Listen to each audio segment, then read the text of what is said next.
Ang ritual sa tinapay na ito ay dito mo lamang unang nakita sa channel na ito. Gawin ang ritual o spell na ito gamit ang tinapay para umakit ka ng swerte at kasaganahang walang humpay sa paparating na unang araw ng Marso.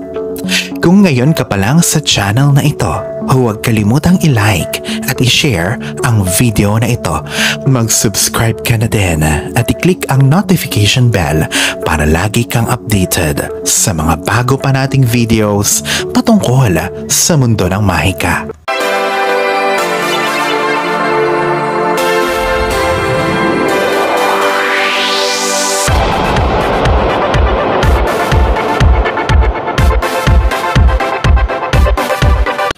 Ang tinapay ay ang isa sa food staples ng mundo.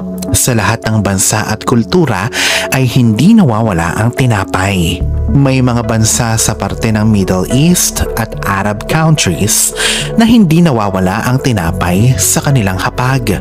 Kumbaga, dito sa Pilipinas, ito ay kanilang bigas at kanin.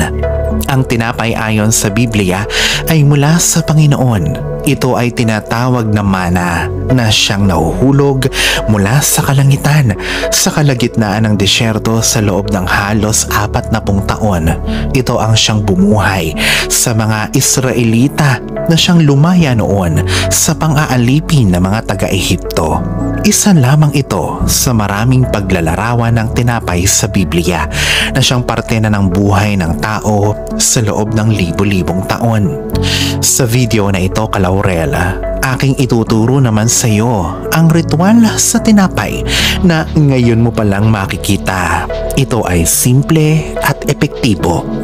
Higit na epektibo ito ngayon dahil sa unang Biyernes pa ito natin ang buwan maisasagawa at tiyempo naman na ito din ang unang araw ng Marso 2024. Gawin ito sa pag-akit ng kasaganahan at magandang kapalaran, hindi lamang sa pera kundi sa lahat ng bagay o parte ng iyong buhay sa buwan ng Marso at sa mga buwan pang paparating.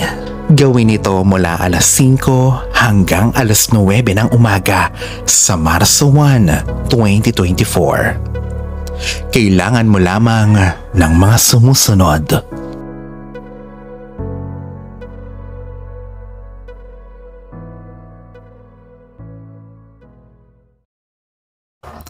Paano ito gawin? Una, lagyan ng kaunting bigas ang baso. Ito ay sumisimbolo sa kasaganahan. Pangalawa, sunod na ilagay ang tinapay. Pira-pirasuhin ito. Maging positibo, i-focus ang enerhiya at isip sa ritual habang ginagawa mo ito. Sabihin ang iyong mga kahilingan na nangyayari na. Halimbawa ay, may sariling bahay at lupa na ako. O may 100,000 na ako sa aking bangko. Iwasan ang pagsasalita ng sana.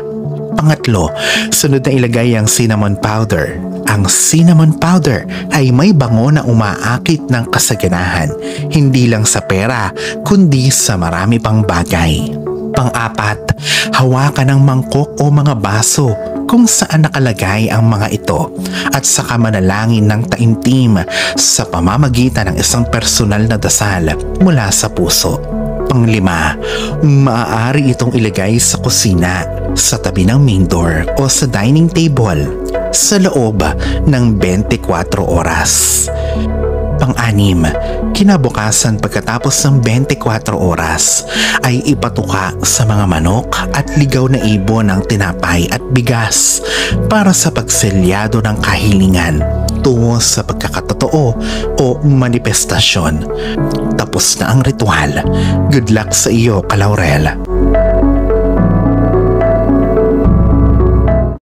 Alalahanin na sa poong may kapal pa din, nagmumula ang lahat ng pagpapala, ang kasipagan at ang kabutihan sa ating kapwa kasabay ng buo mong pananalig sa may kapal.